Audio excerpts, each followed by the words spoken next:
ಹಿರಿಯರು ಹೇಳಿಕೊಟ್ಟ ಅನುಭವದ ಮಾತುಗಳು, ದೋಷವಾದರೆ ಅದಕ್ಕೆ ಪರಿಹಾರಗಳು.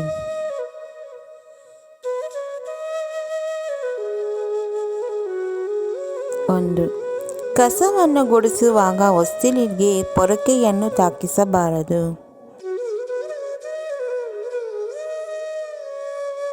2. ಊಟ ಮಾಡುವ ಮಧ್ಯದಲ್ಲಿ ಸೀನು ಬಂದರೆ ಕೈ ಮೇಲೆ ನೀರನ್ನು ಹಾಕಿಕೊಳ್ಳಬೇಕು. 3. ಊಟದಲ್ಲಿ ಕೂದಲು ದೊರೆತರೆ ತಕ್ಷಣ ಕೈ ಬೆರಳುಗಳ ಮೇಲೆ ನೀರನ್ನು ಹಾಕಿಕೊಳ್ಳಬೇಕು.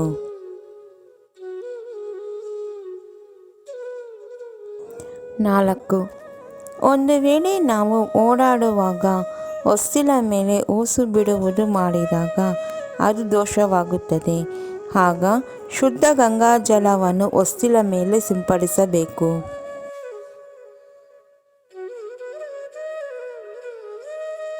5. ಮನೆಯಲ್ಲಿ ಕಸವನ್ನು ಗುಡಿಸುವಾಗ ಹೊಸ್ತಿಲ ಆಚೆಗೆ ಎಗರಿಸಿ ಹೋಗುವಂತೆ ಕಸವನ್ನು ಗುಡಿಸಬಾರದು. ಗುಡಿಸಿದ ಕಸವನ್ನು ಮನೆಯ ಒಳಗಡೆಯೇ ಎತ್ತಿಕೊಂಡು ಹೊರಗೆ ಬಿಸಾಡಬೇಕು.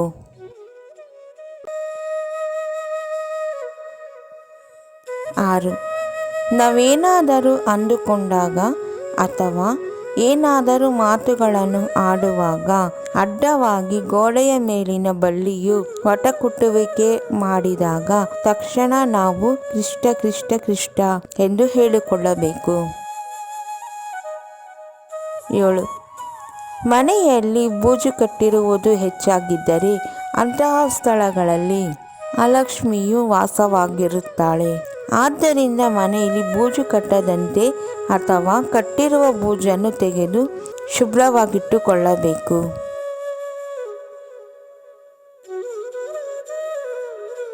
8. ಓಡಾಡುವ ಸ್ಥಳದಲ್ಲಿ ಊಟಕ್ಕೆ ಕುಳಿತುಕೊಳ್ಳಬಾರದು. ಒಂದು ವೇಳೆ ಅನಿವಾರ್ಯ ಪರಿಸ್ಥಿತಿಯಲ್ಲಿ ನೆಲದ ಮೇಲೆ ನೀರನ್ನು ಪ್ರೋಕ್ಷಿಸಿಕೊಂಡು ಅದರ ಮೇಲೆ ತಟ್ಟೆ ಅಥವಾ ಎಲೆಯಲ್ಲಿ ಊಟವನ್ನು ಮಾಡಬಹುದಾಗಿರುತ್ತದೆ.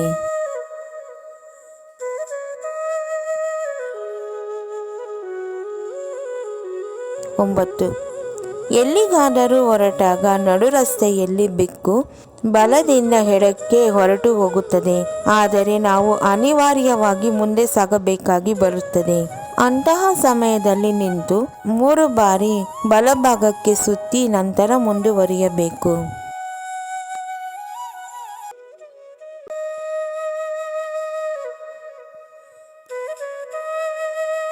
10. ಮನೆಯಿಂದ ಯಾವುದಾದರೂ ಕೆಲಸದ ನಿಮಿತ್ತ ಹೊರಡುವಾಗ ಮನೆಯ ಸದಸ್ಯರಾಗಲಿ ಅಥವಾ ಬೇರೆಯವರಾಗಲಿ ಎಲ್ಲಿಗೆ ಹೋಗುತ್ತಿರುವೆ ಎಂದು ಕೇಳಿದಾಗ ಹಾಗೆಯೇ ಹೊರಡದೆ ಸ್ವಲ್ಪ ಹೊತ್ತು ಮನೆಯಲ್ಲಿ ಕುಳಿತುಕೊಂಡು ನೀರನ್ನು ಕುಡಿದು ಕಾಲುಗಳ ಮೇಲೆ ನೀರನ್ನು ಪ್ರೋಕ್ಷಿಸಿಕೊಂಡು ನಂತರ ದೇವರಿಗೆ ನಮಸ್ಕಾರವನ್ನು ಹಾಕಿ ಯಾವುದೇ ದೋಷವಿಲ್ಲದೆ ಕಾಪಾಡಬೇಕೆಂದು ವಿನ್ನಮಿಸಿಕೊಂಡು ಹೊರಡುವುದು.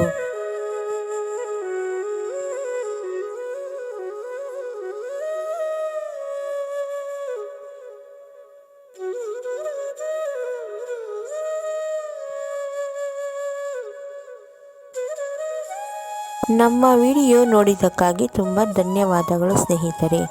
ನೀವಿನ್ನೂ ನಮ್ಮ ಚಾನೆಲನ್ನು ಸಬ್ಸ್ಕ್ರೈಬ್ ಮಾಡಿಲ್ಲವಾದರೆ ದಯವಿಟ್ಟು ಈಗಲೇ ನಮ್ಮ MS ಯೂಸ್ಫುಲ್ ಮಾಹಿತಿ ಚಾನೆಲನ್ನು ಸಬ್ಸ್ಕ್ರೈಬ್ ಮಾಡಿ, ಬೆಲ್ ಐಕಾನ್ ಮೇಲೆ ಕ್ಲಿಕ್ ಮಾಡಿ, ನಿಮ್ಮ ಸ್ನೇಹಿತರಿಗೆ ಶೇರ್ ಮಾಡಿ. ಎಲ್ಲರಿಗೂ ಈ ಮಾಹಿತಿ ತಲುಪಲಿ. ಮುಂದಿನ ವಿಡಿಯೋದಲ್ಲಿ ಸಿಗೋಣ.